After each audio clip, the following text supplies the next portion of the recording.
It's a little uh, whatever frustrating. The audio on the one I recorded last week did not work, so right back at you. Anyway, we'll get on with it.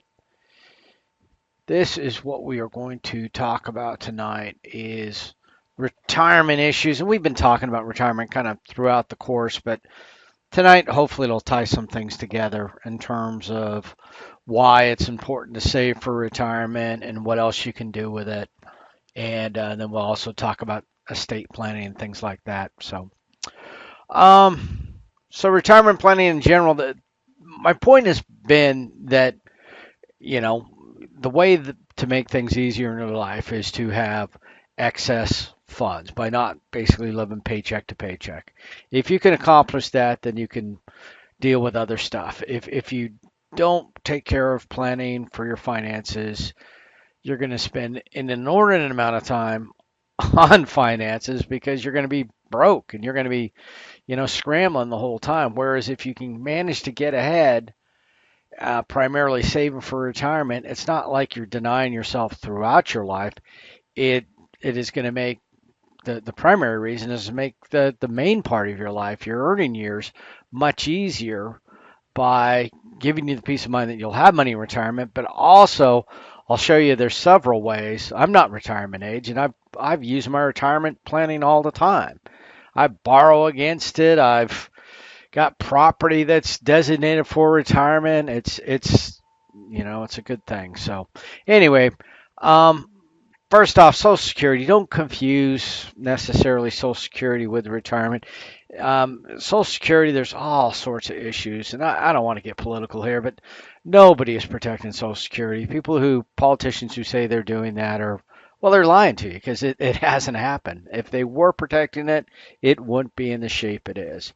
It's a it's a Ponzi scheme. What happens is people who are paying into Social Security, people right now are funding the people who are on Social Security right now. So the young are basically if I say basically again, I'll shoot myself. But anyway, the people who are doing that are providing for the elderly who paid on it a long time ago. Well, the issue is that there's not as many people in the workforce, especially now with COVID and stuff. The funds just getting sucked down. But even in the best of times, with the baby boom, with the size of the preceding generation, it's just not solvent. The other thing is there's no lockbox. There's no fund out there with your name on it. It's rated by politicians to take money for other projects. There's disability that comes out of there as well, and disability is obviously something that should be uh, paid for, but should it be pulled out of Social Security? Maybe not. So to qualify for Social Security, obviously it's a system where you pay into it. You can go to the website, you can look and see how much they have, with your name sort of attributed to it.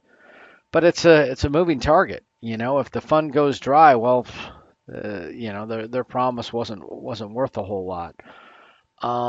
And even in the best of times, again, it's not a tremendous amount of money, and there's a potential for the thing to be means tested, meaning if you do have resources, unless you're really scraping by, you may not even be able to get access to it. So it's a safety net. It's not something that you should count on or want to plan on.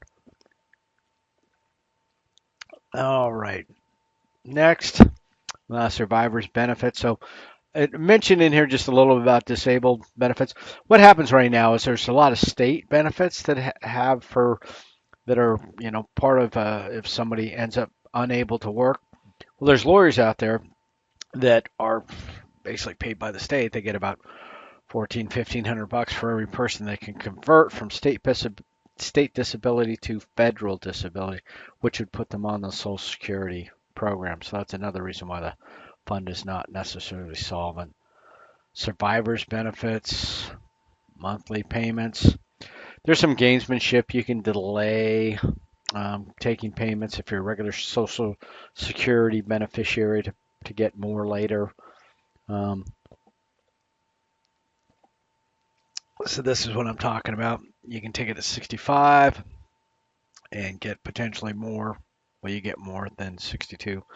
For myself, when I get to be that age, I'm going to start taking it initially and just get it and put it in my own investment funds and hopefully do better. There used to be a thing where if you had any income at all, they would deny you your Social Security, which is kind of frustrating because, again, it's not that much money, and you don't want to disincentivize people from working. So that's no longer the case as long as it's just limited income. Living longer, number of retirees grows. Many people are relying, and this isn't necessarily a desire, it's just because Social Security is not going to provide, typically what you want. We'll take a look at the website real quick. It will be part of your term paper when you're working on your term paper. You can look at the Social Security website, and um, there's a lot of details you're going to enter in. If it goes, trying it. Maybe it'll go now. There it goes. So anyway, they've got their website. You can sign in.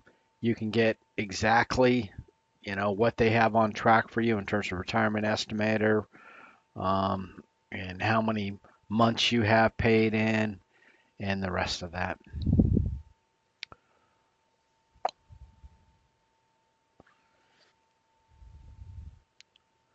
Employer-sponsored retirement plans. Now, this can be anything. This could be a whole lot. A great plan like the good old days when you went to work for, one employer, and at the end of 30 years, you took a retirement.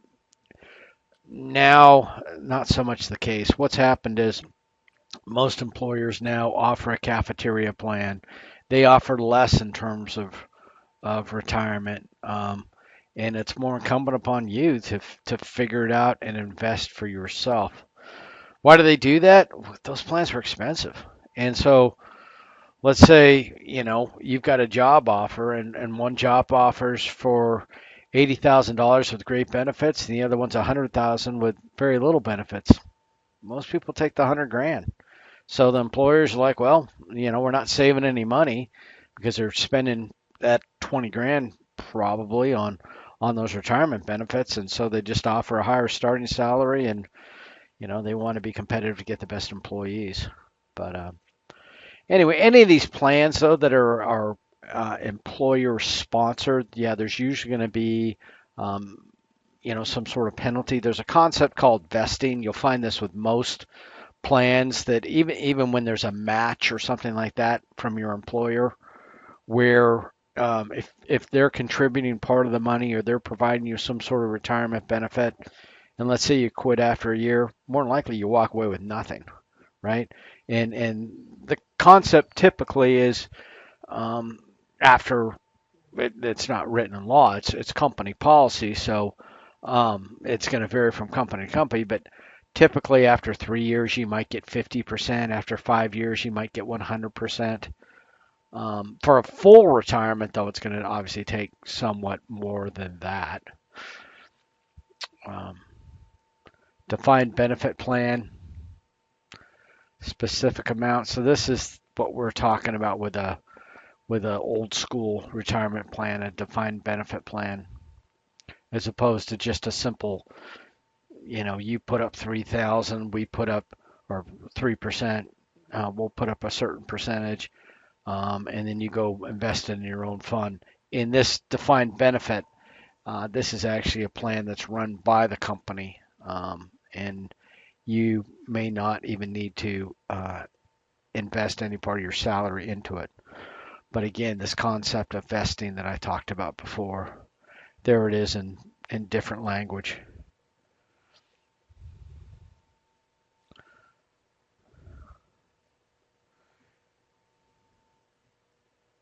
Now that's defined contribution plan.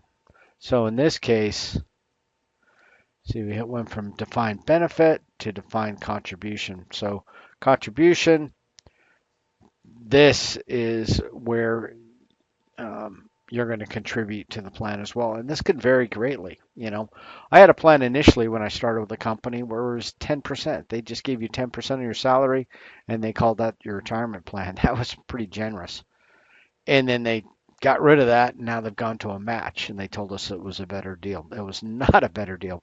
Now I think we need to put up 4% and they put up 6%. Still get you to the 10%, but it saves them 4%. Decision to contribute. We went through kind of all this beforehand. People wait too long, and all of this stuff. That's what I say. We've been talking about this from the very start. If you go back to those charts and we go back to paying yourself first and everything else we've been talking about, this just kind of reiterates all of that. We've talked about if there's a match, whereas money contributed by the employer is like extra income. More importantly, if you're not meeting that match, you're getting paid less. Let's say you and a coworker are paid the exact same amount of money on paper, but he manages to come up with the money to get the match, and you, for some reason, don't. Um, yeah, he's getting more money from the employer than you are. So anyway, big picture is, regardless of what's going on in your life, even with the credit cards, do what you got to do to put enough money towards your defined contribution plan to get the match. And then tax deferred income. So we'll talk more about tax deferred income as we go. But the concept with this is that what you're going to try to do is minimize the tax hit you're going to take every year by lowering the amount of income that's reported to the IRS. So, for example, let's say you're contributing money to some sort of deferred um, tax program like an IRA, an individual retirement account, a traditional one, a 401k, or 403b if you're working for a nonprofit, or one or the other. There's a whole bunch of different uh, schemes out there offered by different employers in different fields that all have the same tax deferred concept. And what that means is, let's say it's a, a 401k, and for simplicity's sake, let's say you're going to take out 20% of your salary and you're making 100 grand a year. What's going to happen is when you go to pay your taxes, you're only going to you're going to show, even though you're making 100 grand a year, but because you put 20,000 in a tax deferred program, it's going to appear to the IRS that you're only making 80,000. So it's completely legal. You'll only pay the taxes on $80,000 with your income. That other 20,000 that will be in that retirement fund that you can only touch in limited ways, you'll pay taxes on it later. That's the deferred part. You'll pay taxes on it when you withdraw it. In order to withdraw it, you have to be at least 59 and a half, and presumably you'll be in retirement status. And when you're in retirement status, hopefully not hopefully, but presumably your income will be lower, and therefore your tax bracket will be lower, and you'll pay less tax on it. So, or you can have something, maybe you're a little more astute in tax planning, and you've got some businesses set up, and you've got a better means of shielding that income, even though you're above 59 and a half. But if you're withdrawing it at that point, so it is a gut check though. If taxes happen to go way up, which they might, based upon elections and stuff, they have many illusions that they are going to be raising taxes a little bit if things go the way they look. Yeah, that might not have been a good decision. Um, Investing funds for your retirement account. So, in a cafeteria style plan, and that's typically what they call these with a defined contribution, um, your employer has got a big say in this. If your employer only offers a few funds, then you have to choose amongst those, which they kind of have handcuffs on you till either you quit with that employer or perhaps switch companies or something like that. But usually there's restrictions on what you can do with it. This is just a notional strategy. What they're saying is when you're younger age, you can afford higher risk investments, and you should be in higher risk investments because you can make quite a bit more money typically. And if the downside of high risk is there may be some volatility, but that's just fine because you've got a long time till you retire. If you're up in, you know, hitting these higher ages, you may not have as long before you want to start pulling that money out. And so they're saying to be in lower risk investments. It depends on your situation. If you're somebody like me where you've got maybe like a military retirement, so you get like a steady income that would be kind of assured, you may just stay in high risk investments. I'm in high risk investments still, just because the market's so strong. But so when I said 20 grand, pretty close, right? 19.5, unless you're above 50, and then you can go for up to 25.5, right? $6,000 in catch-up amounts.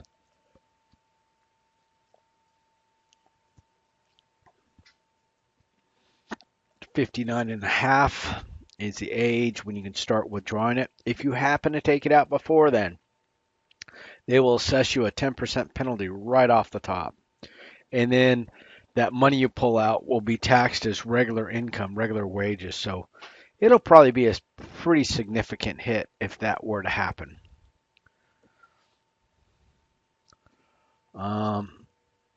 But you can take loans against it. And you can do other things, and you can take hardship withdrawals, which we'll talk about as well. Matching contribution. So we've talked about that. That's where you put up your employer may offer to give you, 3 or 5% or something like that, but you've got to contribute some. If you contribute some, then they'll match it. The 10% penalty before 59 and a half. And then we get into a Roth IRA, Roth 401k. What happens in a Roth is it's just, again, Roth is just some politician's name who came up with it. But what makes this difference is it's not tax deferred.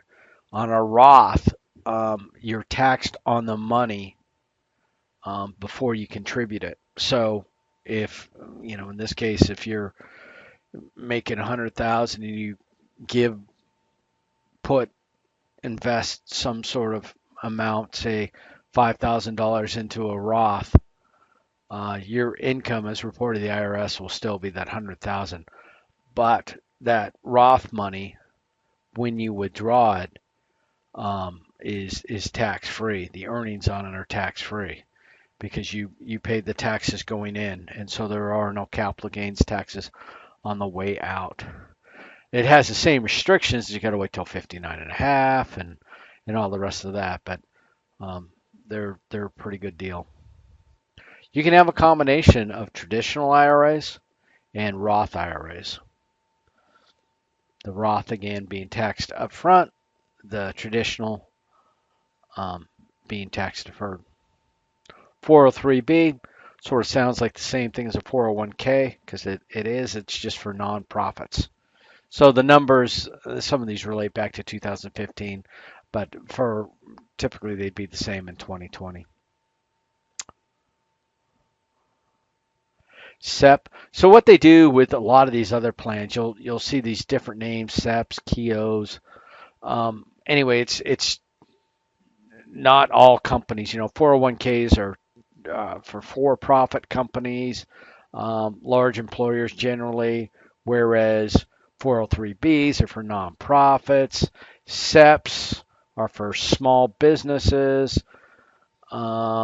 Simples are for less than 100, so still pretty small, but more than 10.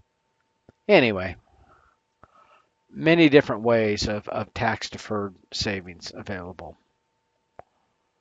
Profit sharing. Profit sharing has more to do with incentivizing employers or employees without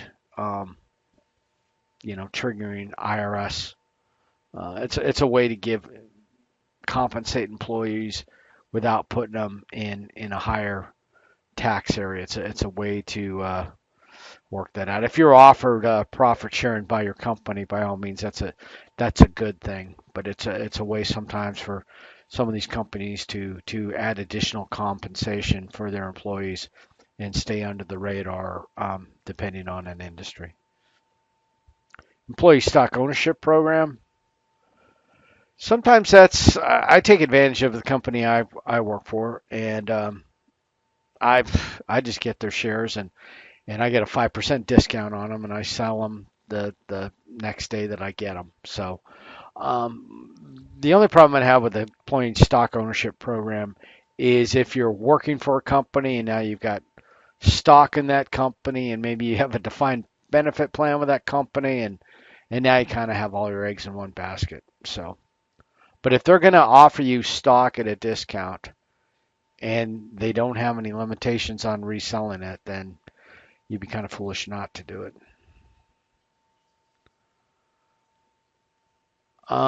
If you quit an employer, most of the time, what you would do if you're still going to be working, you're going to roll it over. You want to be very careful about taking a disbursement from a withdrawal or whatever term they're going to use, where they actually pay you or give you a check.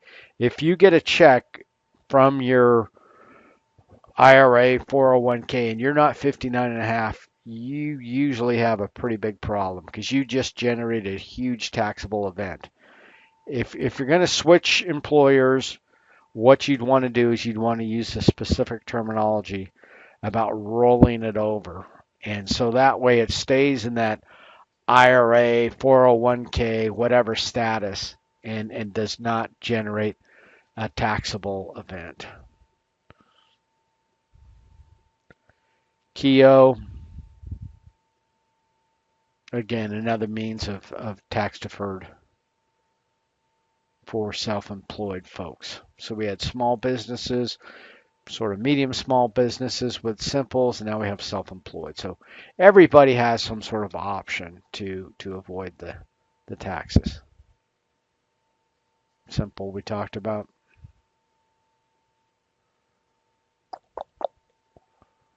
Looking at IRAs. Now they can be limited. You can still contribute, but they may not be tax deductible. Interest earned is tax deferred, so that's a non-traditional, and the same penalties for 59 and a half. Roth IRA, 5,500, some income limitations. So I know for a fact I don't qualify for those anymore. So it doesn't take that much income to start getting excluded from some of these good deals. So the comparisons, Roth and traditional IRA, they're both individual retirement accounts, and if they just say IRA, they're typically talking about a traditional one. And if they're talking about a Roth IRA, most of the time they'll just say Roth. But anyway, this is the one on a traditional. It's tax deferred. This one, you pay the taxes up front, but you don't pay anything on the withdrawals.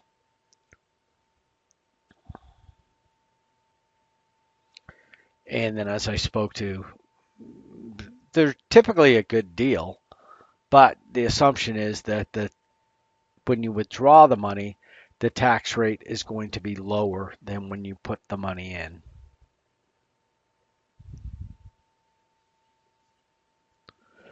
Before I move on to annuities, let me show you something real quick. On if you do, and what I was talking about before is one, taking a loan against your 401k. Typically, you can do up to $50,000, assuming you have at least $100,000 in there. They won't let you take more than 50% of the account. But if you do that, then you would be taking money from, you'd just be borrowing it from yourself, and you'd be paying the interest to yourself. I've had IRA loans out. As soon as I pay one off, maybe buy some more equipment or do something. When I need a business loan, they don't care. There are no. It's not a reportable thing to the IRS.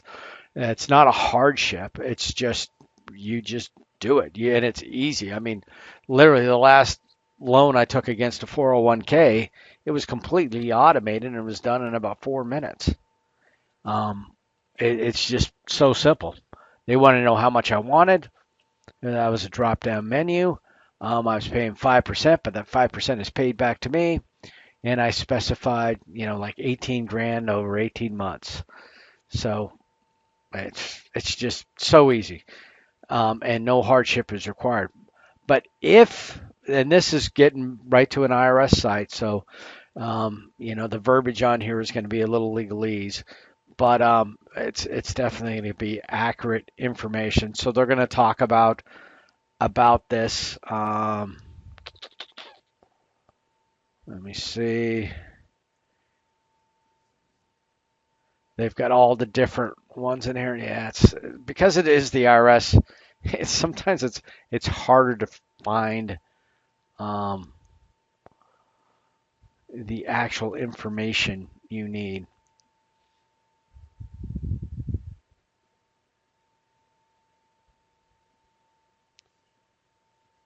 So they start off what is not a boat or a television, or not immediate and heavy financial need.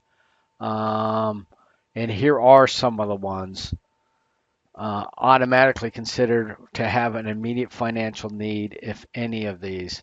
So they're saying it could be a broader category, but these are the ones that the IRS has already acknowledged. So medical care, that would be nice to be able to draw against your retirement to take care of things directly related to the principal residence. That doesn't necessarily sound like a hardship, but that's how they're defining it. Tuition related to, so tuition costs, funeral expenses. So a lot of things that you might have in an emergency fund, you could actually borrow against your, or not borrow, take from your retirement to pay for under the acknowledged hardship statutes established by a regulation established by the IRS. So that's where I'm saying having, say, let's, you were diligent and you started saving from the get-go and you've got, $1 million or whatever in your retirement. All of a sudden you can start funding these things as they come due through your life.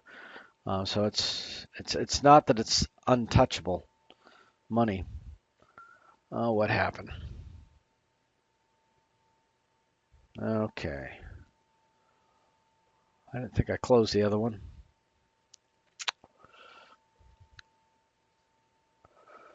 It looks like I did close.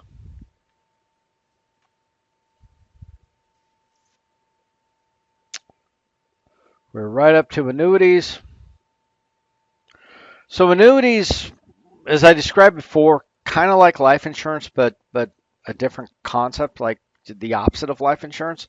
In order to collect life insurance, you have to die, whereas an annuity, it's something that pays while you are alive. So you invest a certain amount of money, let's say whatever. It's again, they're sold as products generally by insurance companies, but they're not insurance products. But let's say you gave that company, say, 10,000 bucks, and it was an agreement for an annuity, and they started making payments to you of $100 a month for the rest of your life. You know, if you die, in a few weeks, that wasn't a very good investment. But if you die way out in the future, 30 years from now, that's a pretty good investment. So annuity just means a series of annual payments or a series of fixed payments over a time. So they're going to be equal payments, and they can be structured however that product is set up. Um, Not suitable substitutes. Most of the time, they're just an augmentation to a retirement plan. Um, Sometimes there's variable annuities that, this one would pay that, say, $100, a fixed amount. This one, the variability may be based upon the returns the investment, how well the investment is doing. But yeah, the performance of the selected investment vehicle. Typically high fees because they're sold by insurance agents, commissioned agents. Um, anyway, they're an interesting product. But if you hear somebody talk about annuities, that's what they're talking about. Just a series of payments that would be made to you, and how that's structured. That depends on the the way they've set it up. And the problem is that commission salesperson. That's why the fees are high. No load annuities that may be coming along. I haven't seen too many of those.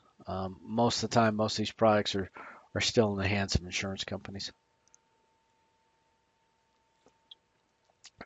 Now, what we're talking about here and these charts, I'm not going to spend a great deal of time on them because that spreadsheet you've got, the Excel spreadsheet, does just a fantastic job and shows much better.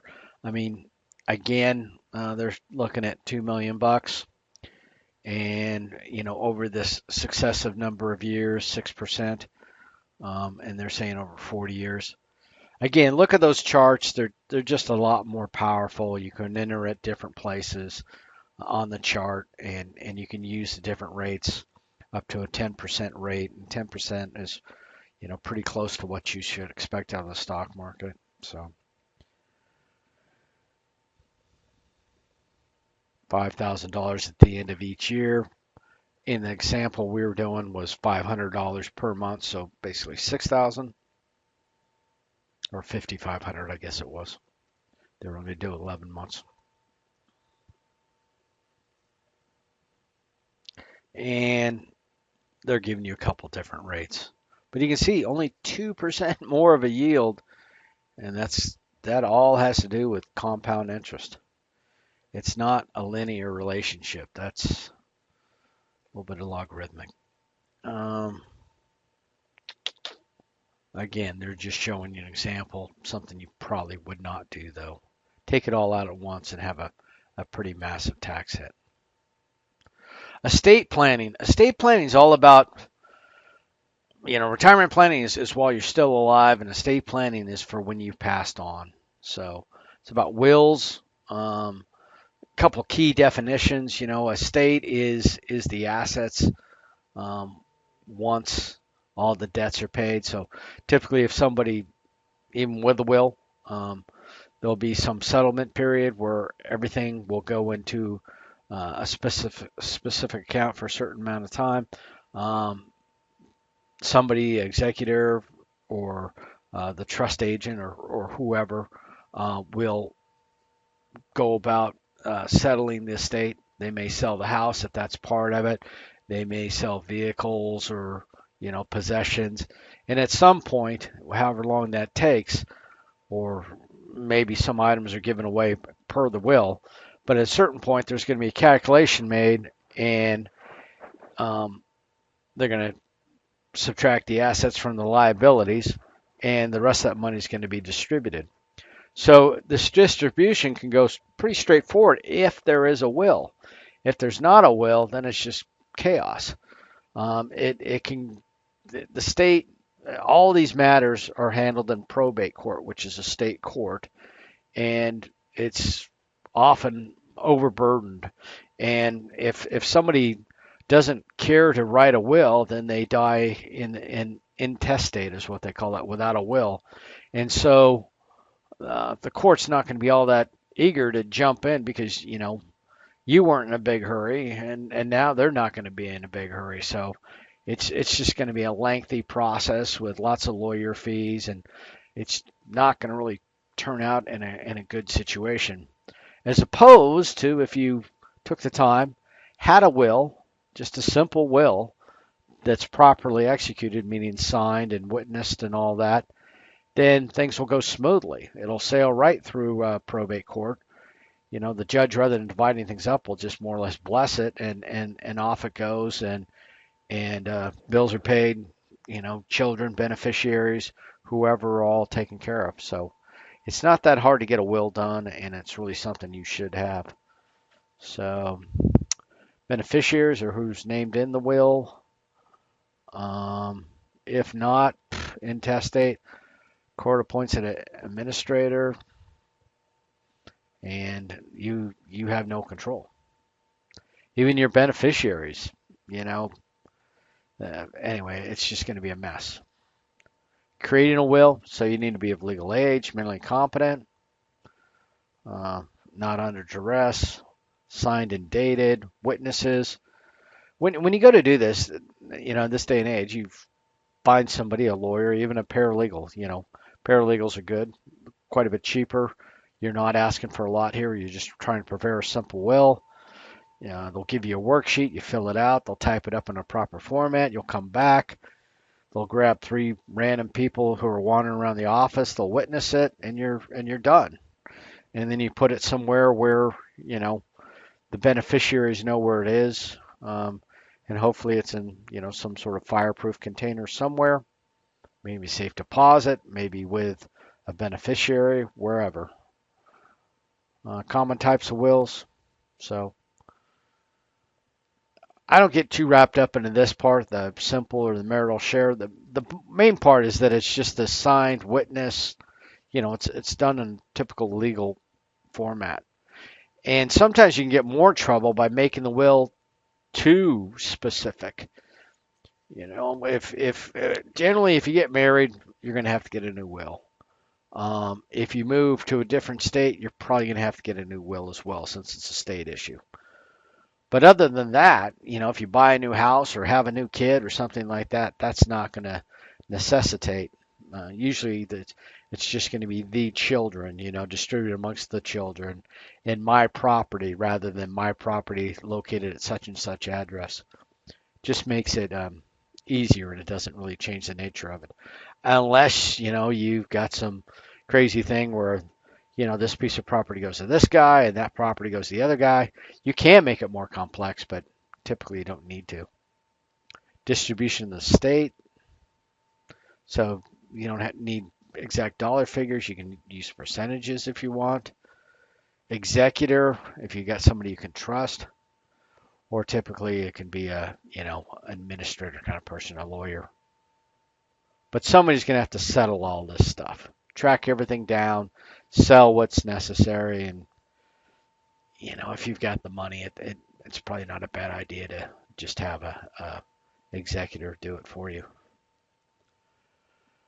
If you got children that still need to be cared for, dependent children, yeah, that's going to be more involved.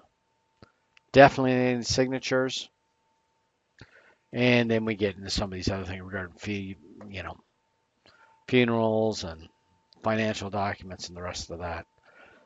Those are kind of separate from a will. If you need to change it, this concept of a codicil is not usually done. It's just, in the days of word processors, you just crank out a new will and you sign off on it. But the one of the key points is to keep your will fairly general so you don't have to necessitate, major changes.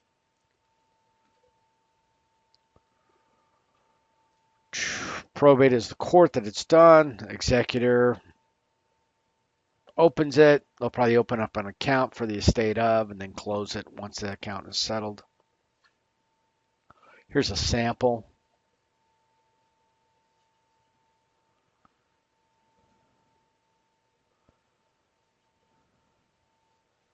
You can make it very specific and appoint people under it, but now you kind of got a house of cards because you've got all these different people, and if they, happen to pass away somehow or something, my wife would have worked until you got married again.